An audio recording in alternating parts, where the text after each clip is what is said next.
En el nombre del Padre, y del Hijo, y del Espíritu Santo. Amén. Ven, Espíritu Santo, llena los corazones de tus fieles y enciéndenos el fuego de tu amor. Envía, Señor, tu Espíritu, y todo será creado, y se renovará la faz de la tierra. Espíritu Santo, fuente de luz, ilumínanos. En el Padre, del Hijo, y del Espíritu Santo. Amén. Bienvenidos, de verdad, me da muchísimo gusto que estemos aquí en este curso que hemos llamado Los finales de los evangelios canónicos. Voy a empezar diciéndolo así sencillo. Si agarramos los cuatro evangelios que aparecen en nuestra Biblia, en el Nuevo Testamento, por supuesto, veremos que no terminan igual. Entonces, esto nos llama la atención, por supuesto, ¿no? Es obvio que nos llama la atención. Y esto ha dado pie en otros momentos, no son los finales, sino los principios o los desarrollos de los evangelios, son lo que ha dado pie muchas veces a que la gente llegue a dudar de la veracidad de lo dicho en los evangelios. Pero vamos el día de hoy a tratar de comprender un poquito, de entrada, la formación misma para que entendamos por qué hay esas diferencias y por qué, incluso habiendo esas diferencias, no nos encontramos ante una aporía. ¿Qué es una aporía? Como que un problema que no se puede resolver, que no tiene solución.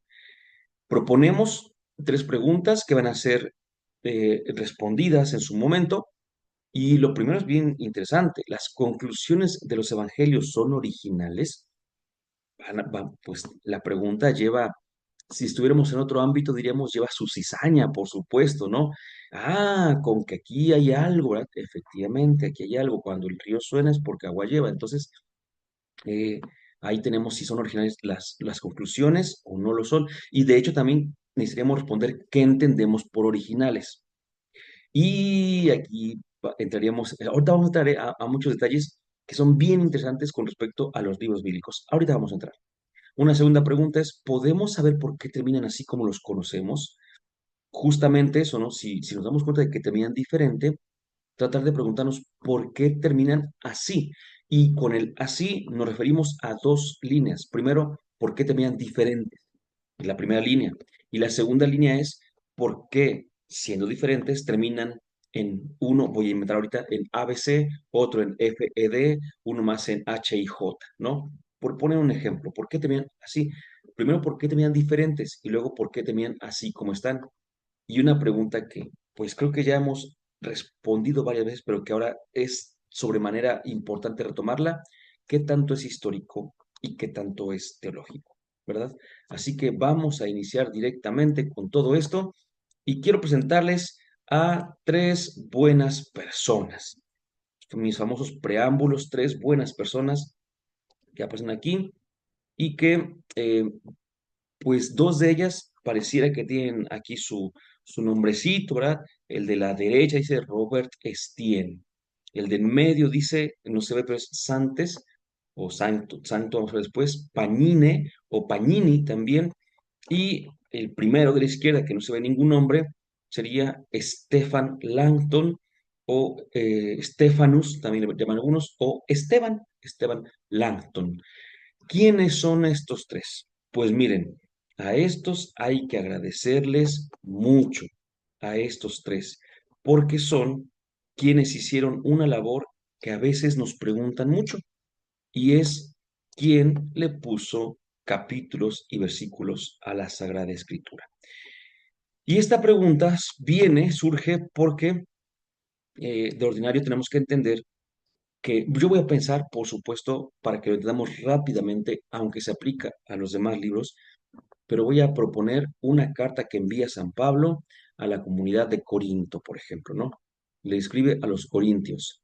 Pues San Pablo, eh, sabemos que a veces no era él materialmente hablando quien escribía, sino que dictaba algún escribano por ahí, pero pensemos en él como autor. No decía, a ver, primer capítulo, primer versículo, escribe esto. Primer capítulo, segundo versículo, escribe esto. No, no, no, San Pablo no escribía con capítulos y versículos. San Pablo escribía de manera seguida, ¿no? Era una carta. ¿Quién propiamente le pone a una carta que envía? Justamente es una división. Pues no, hay que ser un poquito obsesivo, compulsivo para ponerle divisiones para que el otro entienda cómo vas escribiendo. Pero en realidad cuando uno escribe hasta un mensaje en WhatsApp, lo escribimos de corrido, por supuesto, ¿no? Entonces los libros bíblicos así fueron escritos. Y fue en primer lugar hasta el siglo XIII, fíjense nada más, que el primero que decía yo, Esteban Langton, eh, que llegó a ser, escuchemos eso, llegó a ser arzobispo de Canterbury en 1226, un poquito después, fue quien dividió, escuchen esto, toda la Biblia en capítulos, solo en capítulos. Entonces, por ejemplo, si hoy tenemos que el Evangelio de Mateo tiene 28 capítulos, esos 28 capítulos fueron puestos por Esteban Langton, que lo que intentaba, de alguna manera, era obviamente que fuera más accesible la lectura de la Sagrada Escritura. Voy a poner un caso material bien sencillo. Cuando uno está leyendo un libro, pues necesitas saber dónde te quedaste, necesitas una referencia y obviamente a veces le ponemos un separador que viene a ser uno cualquiera al caso, como decimos, o alguno que tengamos ya predispuesto para ello, pero necesitamos algo que nos diga, ¿no? Y a veces decimos, pues me quedé en la página 20 del libro, este, o me quedé en el párrafo 10, ¿no? O necesitamos alguna referencia. Entonces dijo Langton, bueno, pues como siempre estamos tratando de acercarnos a la escritura, entonces vamos a tratar de dividirlo en capítulos. No es que él inventara los capítulos literariamente hablando, había muchísimas cientos o miles de obras literarias que estaban divididas en capítulos, pero fue el que lo hizo para los libros bíblicos. Entonces, se le ocurrió y dijo, bueno, pues más o menos están así, lo dividimos y estas, de aquí a acá, capítulo uno, de aquí a acá, capítulo 2 y demás. Trataba de dos cosas. Lo primero, trató de que fueran unidades más o menos iguales. Y lo segundo, de que no cortaran, por así decirlo, alguna cosa importante. Ahorita que recién hemos pasado Semana Santa, estamos en la octava de Pascua, de hecho, recordaremos que los últimos capítulos, los referentes a la pasión, muerte y resurrección de nuestro Señor Jesucristo, pues son capítulos muy extensos, ¿verdad? Entonces ahí no es que se respetara una extensión como tal, sino que ahí primó el contenido. Así que sí pudo dividir, pero esta división no fue, pues obviamente al mismo nivel, por así decirlo, que los primeros escritos, pero que la primera parte, por así decirlo, ¿no? Entonces se dividió de esa manera. Y fue Esteban Langton el que a todos los libros de la Biblia le puso su división. Luego, perdón, él fue maestro en París, entonces en la famosa Universidad de la Sorbona, allí él, mientras era maestro, de hecho, es que hizo esta división. Después, como aquí se fue arzobispo de Canterbury, pero lo hizo antes de que fuera arzobispo. Punto número uno.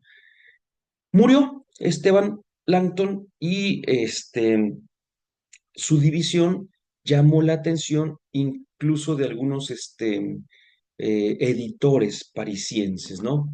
Entonces, esos editores, pues, copiaron e hicieron llegar esta división en capítulos, fue bien aceptada por todos en general, y dijeron, pues sí, y empezaron a editarla así.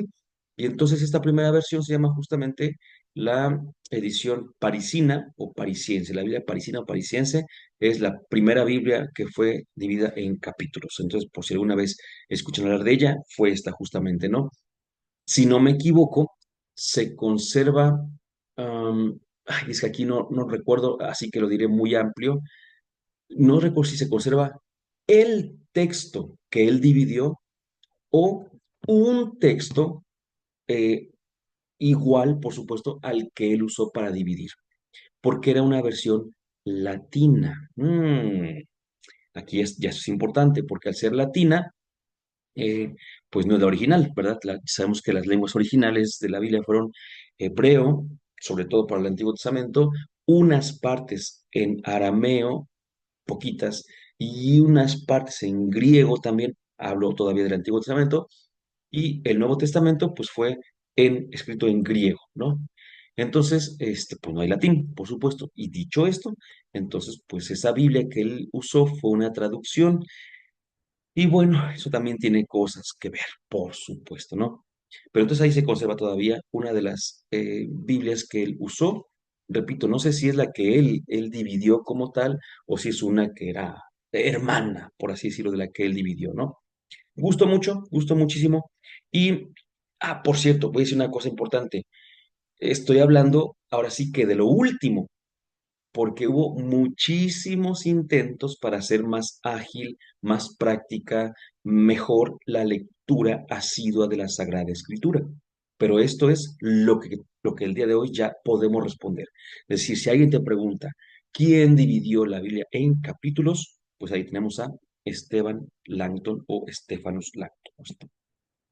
Bueno, después vino un dominico de nombre Santos Pagnini, insisto que también puede decir Pañino, a veces aparece, o Sancte, también Sancte, porque es que recuerden que el latín era la lengua internacional, ¿no?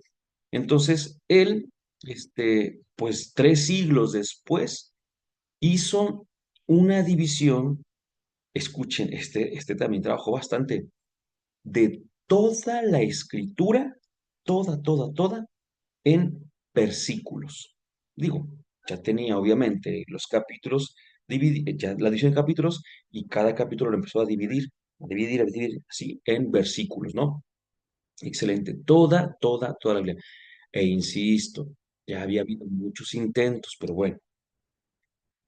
Y sin embargo, no es él directamente a quien recordamos como el que dividió en versículos, aunque obviamente estoy diciendo que él dividió toda la Biblia en capítulos y versículos. Lo que pasa es que no mucho tiempo después llegó Roberto Estienne. Fíjense que tanto Langton, arzobispo en su momento, eh, Pagnini, Dominico también, pues fueron católicos. Roberto Estienne era católico y después se volvió protestante. Y ya andando en el ámbito del protestantismo, recordemos que para este momento, vean la fecha 1551, el protestantismo estaba, pero vaya, estaba en su mayor esplendor, por así decirlo, ¿no? Entonces, este amigo, que fue humanista, él lo que hizo fue, eh, bueno, por una parte, obviamente, él se convirtió, sí, se convirtió del catolicismo al protestantismo, y él mm, juzgó, revisó, como queramos llamarle, la Biblia o la división en versículos de Santos Pagnini. Y entonces dijo, bueno, pues la división que hizo Santos Pagnini del Testamento, perdón, dice, me late, y la dejó. Pero añadió una cosa, curiosa, por cierto, a más no poder, porque casi si fue al revés, les entiendo perfectamente, pero fue así. Pero Pagnini justamente no dividió los 7 libros deuterocanónicos, que son 7 libros aceptados por la Iglesia Católica y que los protestantes no aceptan, por cierto, ¿eh? Pero Estienne dijo, pues le faltan 7, pero aquí los dividimos, y él dividió entonces esos 7 libros, en versículos, pero usó de manera general un retoque por ahí, la división en versículos de Santos Pagnini. Mientras que para el Nuevo Testamento dijo, no, aquí sí, no estamos hablando del mismo idioma. Y entonces él hizo su propia traducción, perdón, su propia división de todo el Nuevo Testamento. Por eso es que el día de hoy a veces decimos lo que está aquí escrito. Mira, fíjate, nada más dice, la división en capítulos fue hecha por Esteban Langton. La división en versículos fue por Santos Pagnini para el Antiguo Testamento y por Roberto Estienne para el Nuevo Testamento. Pero ya vimos a qué se refiere esta división, que uno era antiguo y otro el nuevo, aunque en realidad en ocasiones lo que hacen es justamente quitar a Santos Pagnini y hablar únicamente de Esteban Langton y de Roberto Estienne, como los que dividieron la Biblia en capítulos y versículos respectivamente. Pero aquí viene una cuestión muy interesante, pero de verdad interesante a más no poder, porque dice uno, pues bonita la historia con la que empezamos, pero para empezar, ¿qué tiene que ver con lo que estamos hablando? Bueno, es que vean, 800 años. 800 años y no ponían, de alguna manera dicha, no ponían resistencia a lo que la Biblia decía. Aquí escuchen esto.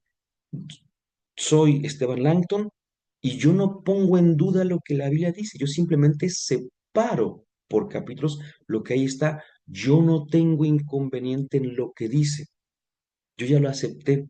Bien los demás, yo también. Entonces, lo que ellos hicieron fue un trabajo material, pero no se dieron cuenta de que había cosas bien rarillas por ahí, perdonen que lo diga así. Y como alguna vez también se ha dicho, ellos no eran expertos en los idiomas originales de la Biblia. Entonces, eran filólogos por ahí, eran estudiosos.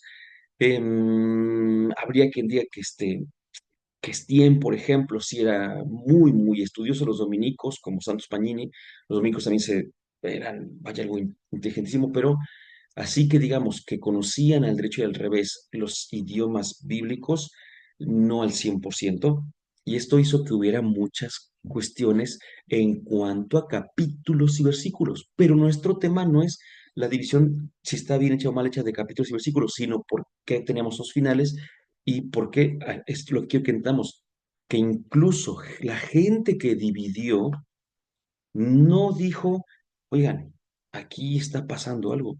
Simplemente separaron y ya. Y es que tenemos que entender que aquí estamos ante el resultado de un gran, pero enorme proceso.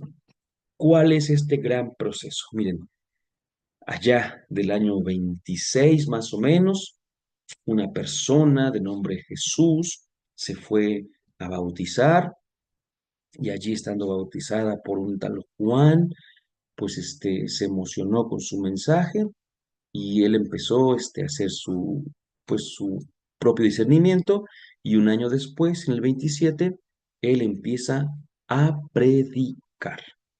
Sabemos que uno de los detonantes justamente de esto fue el arresto de Juan.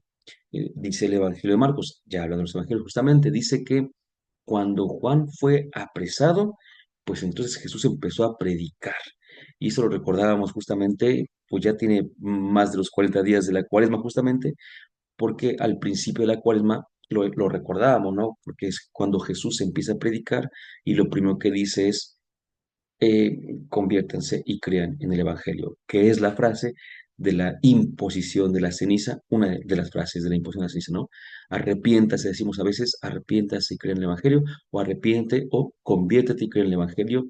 Empezó a predicar Jesús porque Juan había sido encarcelado y Jesús sabía que la palabra que decía Juan no podía ser despreciada, pero él empieza a predicar y empieza a tomar una experiencia, se da cuenta de que es, híjole, vaya, una cuestión, sí, habrá quien diga, pues es obvio, era su vocación. Sí, sí, sí, sí, pero no lo veamos primero así, sino que entendamos que él empieza a predicar y empieza a ser un gran predicador. De hecho, nuestra iglesia así le llama. Jesús dice, es el primer y más grande predicador, primer y más grande evangelizador, porque Jesús lo que hace es anunciar una buena noticia, que eso significa la palabra evangelio. Y la buena noticia es que hay solución para este mundo como está. Yo creo que ese es, pues es un mensaje eterno, porque todos en todo tiempo hemos necesitado justamente escuchar esa buena noticia. Hay solución, hay esperanza. Así que tenemos esa necesidad de escuchar ese mensaje y hay gente que nos lo quiere compartir y pues a veces nos sabe muy bien, a veces no nos sabe mucho que digamos, pero hay unos que cuando lo comparten no solamente los escuchamos, sino que nos invitan a cambiar nuestra vida. Entonces Jesús hablaba del reino de Dios, que era algo que los judíos escuchaban y conocían, y él lo comparte también y perfecto, vamos muy bien. Pero de repente en este proceso, justamente 3 años después de que empezó, aproximadamente en el año 30, Jesús muere, lo acabamos de rememorar la semana pasada, insisto que fue Semana Santa. Jesús muere, o lo matan, como queramos verlo, y también su mensaje queda así como que, ¿y ahora qué pasa con este mensaje? Y aquí hubo un primer paso muy interesante, mucho, muy interesante, porque se dio el paso, me encanta esa frase, del Jesús evangelizador al Jesús evangelio, ¿sí?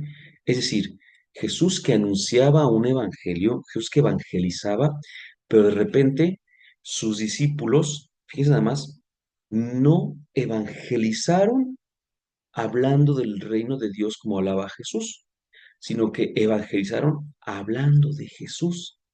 Ahora, la buena noticia ya no era, tenemos esperanza, todavía hay tiempo, podemos conseguirlo. La buena noticia ahora era Jesucristo. Una persona, un hombre, una vida, un acontecimiento. Jesucristo es, repito, esa buena noticia. Entonces, eh, repito, este proceso empieza con un Jesús que se entusiasma por la noticia de Juan, la buena noticia de Juan, después se la continúa y después sus discípulos la continúan. Pero aquí viene una cosa muy interesante. Juan fue apresado, posteriormente asesinado y su anuncio no quedó al aire. Tuvo discípulos, algunos discípulos que simplemente calcaron lo que él decía y otros como Jesús que cambiaron lo que había que cambiar, ¿no? Pues queda. Viene Jesús y también hace lo mismo y también lo matan y su mensaje corre el riesgo de ser perdido, ¿no? Pero sus discípulos dijeron, no, no, no, no, nosotros vamos a compartir cuál era su mensaje. Pero cuando empiezan a morir los discípulos de Jesús, es cuando dicen, a ver, ¿qué va a pasar si estos que tienen como característica principal el ser testigos, escuchemos esta palabra es preciosísima, ser testigos de lo acontecido con Jesús, van a morir y qué va a pasar con su testimonio, el que ellos oralmente compartían? Y entonces vino una propuesta o una necesidad o una respuesta a una necesidad totalmente lógica. Hoy la vemos así, por supuesto, quizá ayer no, pero hoy la vemos así. ¿Y qué fue? Pues que se escriba lo que están diciendo, ¿verdad? Y entonces dijeron, se cuenta de manera muy general así, dijo uno, justamente un discípulo de uno de los discípulos de Jesús, el discípulo del discípulo, Marcos, el discípulo de Jesús, Pedro. Y aquí, pues ya con Pedro, ¿no? O sea, grande Pedro y su anuncio, habiendo sido perdón, testigo cercanísimo de grandes acontecimientos, pues obviamente cuando predicaba, no solamente hablaba como en los hechos de los apóstoles, que hacía grandes discursos hablando de la pasión, muerte y resurrección de Jesús, sino que además de eso, les contaba porque lo había vivido, y es que Jesús agarró esto y le dio aquello, y entonces le dijo una frase que no entendíamos, pero que me acuerdo que dijimos tal cosa, y lo contaba de una manera tan viva que por eso parecía uno que estaba allí, ¿no? Parecía que estaba uno allí, mejor dicho. Y entonces Marcos, de acuerdo con este discípulo de Pedro, pues empieza a consignar el mensaje propuesto por los discípulos, en particular por Pedro, apóstoles ya, y nace, es buenísimo, nace el, no tan solo el primer escrito llamado Evangelio, sino que nace el literario llamado Evangelio, ¿sí? Y de hecho así inicia. A ver, fuera de la iglesia ya había como que este tipo de escritos que daban buenas noticias, pero dentro no. Entonces, al interior se habla así justamente de este nacimiento de los evangelios, que por eso dice en griego, arge tu evangelio tu Jesús Christos. Algo así, ¿verdad? Ya no me acuerdo muy bien, pero que significa comienzo del evangelio de Jesús el Cristo, el Hijo de Dios.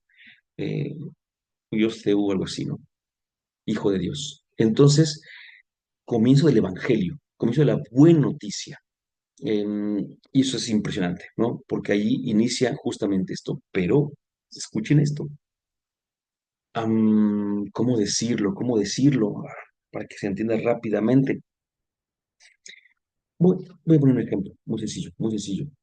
Imaginen que me invitan a escribir un, un folletito, unos 10 paginitas. Me dicen, Sergio, por favor, escríbenos 10 páginas de este tema, de lo que tú quieras, lo que sea, porque nosotros vamos a dárselo a nuestros colaboradores. Bueno, escribo ahí 10 páginas.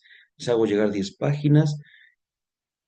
Eso que yo entrego es exactamente lo que van a dar estas personas a sus colaboradores. No. ¿Por qué?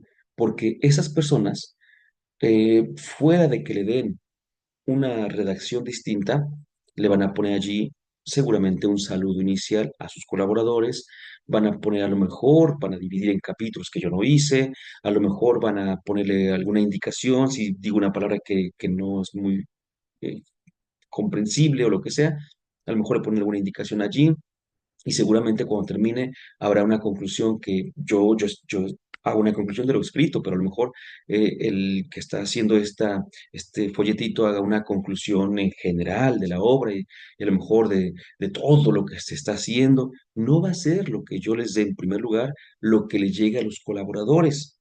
Y eso siendo que yo fuera el único, ¿sí? El único que escriba esas 10 páginas.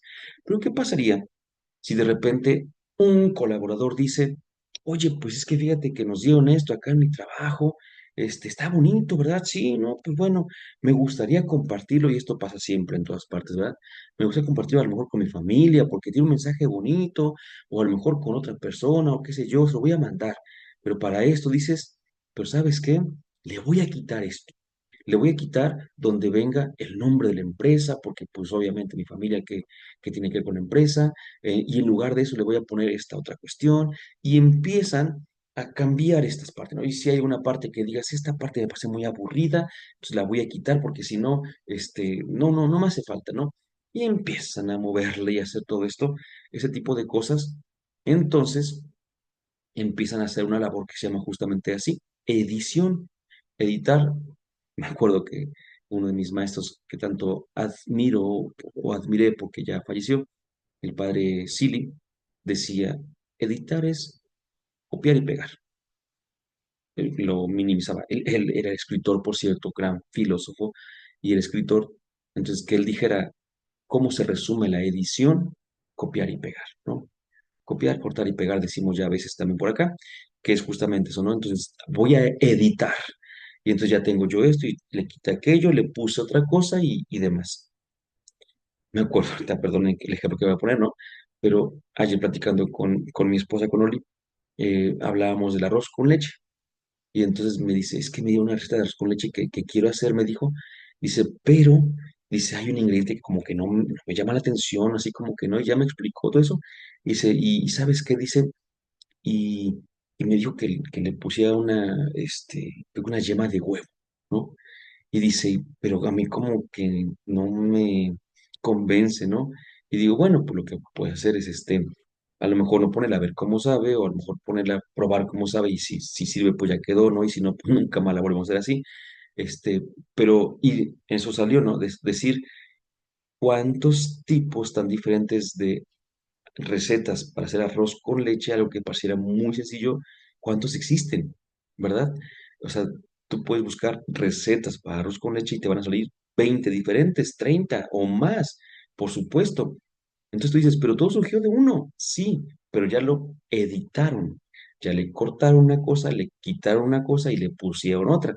Entonces ese tipo de cosas también en esto de la literatura se da, por supuesto, y con los libros bíblicos también se dio. ¿Sí?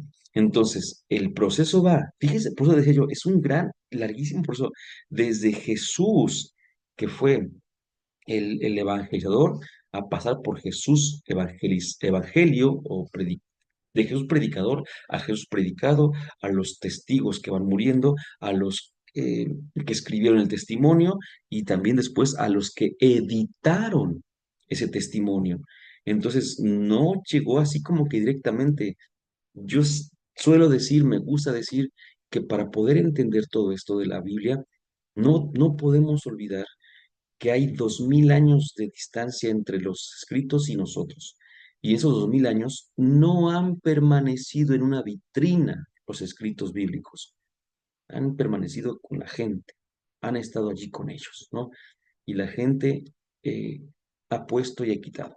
Aquí estoy rozando el punto que quería que tocáramos justamente, porque dice uno, ah, ¿y entonces qué pasa con eso de la inspiración?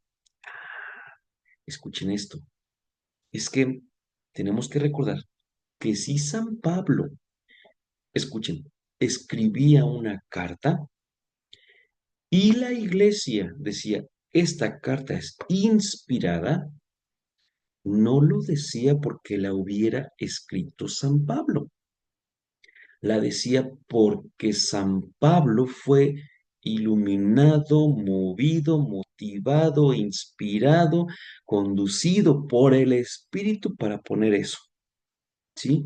Entonces, se considera inspirada no por el autor humano, sino por el autor divino, ¿sí? Y es una gran diferencia. Por eso aquí viene el asunto importante. Cualquier texto, yo solo hablo mucho más del Nuevo Testamento por causas evidentes, pero también se aplica al Antiguo Testamento. Cualquier libro de la Biblia, el que ustedes quieran, tiene retoques. Cualquiera. Algunos más, otros casi nada. Digo, algunos son tan breves que sería difícil hacerlo, por supuesto, pero al tener retoques, uno dice, bueno, ¿y cuál es entonces el, ahí viene, ¿no?, la palabra que decía hace ratito, ¿cuál es el original? Pues fíjense que buscar el texto original es una labor académica, no es una labor teológica. Académico, teológico, por supuesto, pero no teológico de inspiración, ¿sí? El buscar el texto original eh, no va a cambiar nada. Si el día de hoy, por ejemplo, ya entrando a los evangelios, nos damos cuenta de que San Marcos, discípulo de Pedro, según la tradición, escribió lo que Pedro iba comentando y él tiene el evangelio, el día de hoy nos podemos llegar tranquilamente, y de hecho vamos a llegar a eso, a decir, "Mm, pues resulta que el evangelio de Marcos, el que escribió Marcos, no es el que tenemos hoy, ¿ok? Eso de hecho lo sabemos, ¿sí? Eso lo sabemos. No tenemos que espantarnos, por así decirlo, por decir, pero es que, ¿cómo es posible? Mira, vamos a verlo poquito a poquito y justamente con los finales, repito, todo eso para que entendamos que los finales tienen su razón de ser para estar así como están puestos y para estar allí donde están puestos. Pero entonces vamos a ver que el Evangelio de Marcos, aunque, no sé si aunque por eso, pero bueno, fue el primero y está retocado. El de Juan fue el último y está retocado. Pero el de Juan está, perdonen que lo diga así, pero retocadísimo, ¿eh? Retocadísimo. Si nosotros pudiéramos hacer como que una eh, concreción de lo que es original de Juan, entonces nos quedaremos casi con la mitad del Evangelio. Estoy exagerando, pero para que se entienda rápidamente, si le quitamos varios capítulos a Juan, si dijéramos, vamos al original, al que escribió Juan, ya desde ahí diríamos, pues quién sabe quién lo escribió. Nosotros le damos la autoría a Juan, pero para que nos demos cuenta de que al día de hoy esa cuestión se debate de otra manera, pero no nos preocupa porque no fue aceptado como inspirado porque lo haya escrito fulano o mengano, sino que es aceptado como inspirado. De hecho, movida la iglesia lo acepta como inspirado, movida por el Espíritu, y el Espíritu es el que lo escribió. Entonces, el mismo Espíritu entra en sintonía y dice, este es mío, este es mío, este es mío. Ah, bueno, pero ¿sabes qué? Ese texto tiene mano de fulanito y mano de fulanito. Sí, sí, sí, dirá el Espíritu, no importa, ¿no? O sea, no inspiré únicamente a uno. De hecho, también inspiré al otro para que le cambiara esto, le pusiera al otro, y es inspiración. Entonces dice, voy entendiendo. porque hasta llegar a los escritos, pues pasaron siglos.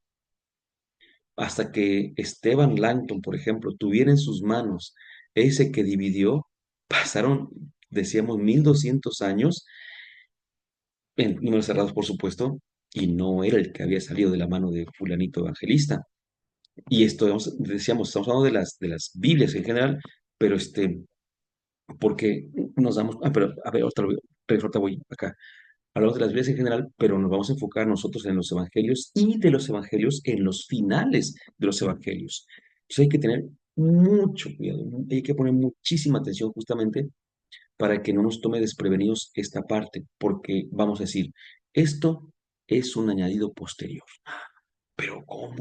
Aquí estamos resolviendo esas dudas justamente para que no tengamos ningún problema. Ya sabemos entonces que los evangelios han sido editados. Ya dije los evangelios, aunque nos podemos referir a muchos, pero ahorita nos interesa justamente hablar de los evangelios. Así que, bueno, y, y por si fuera poco, no todo queda ahí porque aquí se presentan algunas Biblias.